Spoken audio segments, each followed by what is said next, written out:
The tunnel exits right into this wonderful boathouse.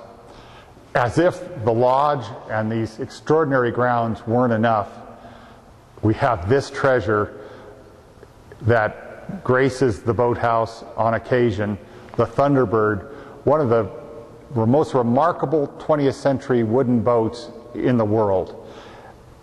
You can hope that when you come up here on a tour it'll be here. It isn't always, but when you catch a glimpse of it here, or even better when it's coursing across the waves of Tahoe's beautiful lake, it's a sight to behold. There's nothing quite like it.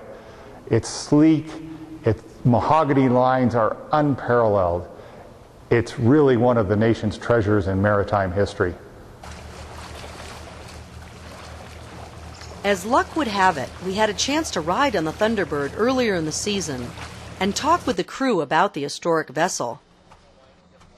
You know, it's amazing to be on this lake with this boat. The lake is so beautiful. If you look at the majesty and the scenery and the beautiful mountains around us, and then to have the Thunderbird Lodge and to be a part of that, it's fantastic to have the boat and to make that a part of the history, but also to have the history of George Whittell and the beautiful, pristine scenery that he left us. I think all of it together creates a beautiful homogeny of and an experience that we can share today. The boat's interior reflects George Whittell's appreciation for elegance.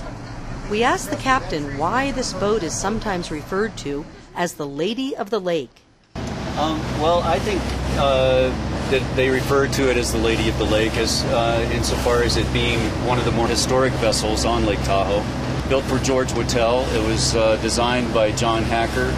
It was built in 1939 in Bay City, Michigan, and was brought out here on a flat car and brought up from Truckee on the narrow gauge railroad to Tahoe City and launched there in July of 1940, and was George's personal boat for a number of years. In the early 60s, Bill Harrah bought the boat from Whittell and changed the configuration to what it is today from its original design. The captain went on to explain how Bill Harrah put 2 aircraft engines in the boat. Why would Harrah do that, and what was the effect? I think they used aircraft engines to gain less weight. They're lighter weight engine and more powerful. And I think Bill Harrah really liked going fast. So I think that was one of his motives for putting those in this boat. Airplane engines should make quite a difference. Just how fast can she go? Well, the way she's set up right now, we probably have a top speed of around 50 miles an hour.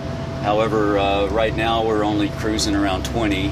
This is one of our slower speeds, and our normal cruising speed is around 30.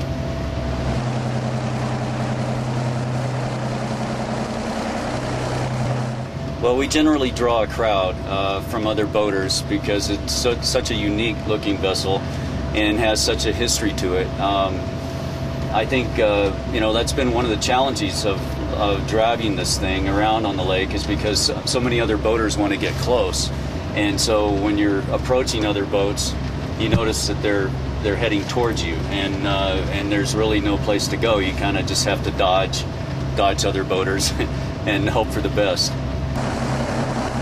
As we headed down the shoreline, the wind was picking up. We asked the captain how he felt about having such a valuable boat out on rougher seas. Yeah, I always get nervous when the wind starts blowing because it's so hard to handle around docks, and getting in and out of the boathouse is a big challenge when it's rough out.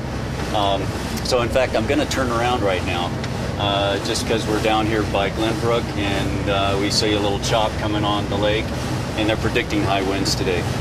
Well, the Thunderbird is 55 feet long and is 12 feet wide, a beam of 12 feet, and weighs around 30,000 pounds. And the boathouse itself is 20 feet wide, so we've got 4 feet on either side of clearance. So it's a little bit tight, especially under any adverse conditions.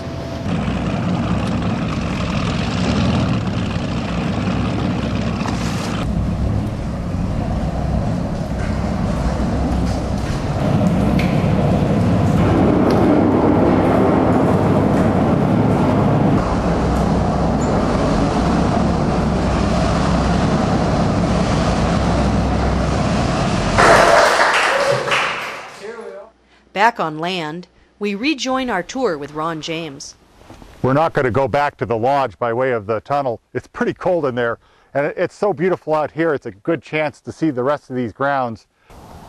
It's worthwhile to point out that out there, right at the shoreline in the water, is a little lighthouse. It's so cute. It actually was a functioning beacon.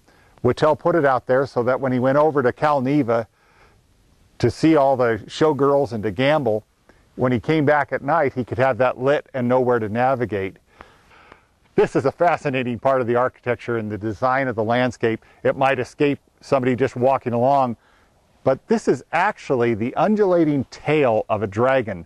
And at its end, we're going to see the dragon's head with all of its pointed teeth. This, by the way, is a guardhouse, and you could see those beautiful flock of geese. It's another delicate ornamentation that the Italian ironworkers left on the face of that beautiful stonework. This is where George Whittell liked to bring a few of his older male guests to play cards, and he got very angry if they didn't have the $10,000 minimum.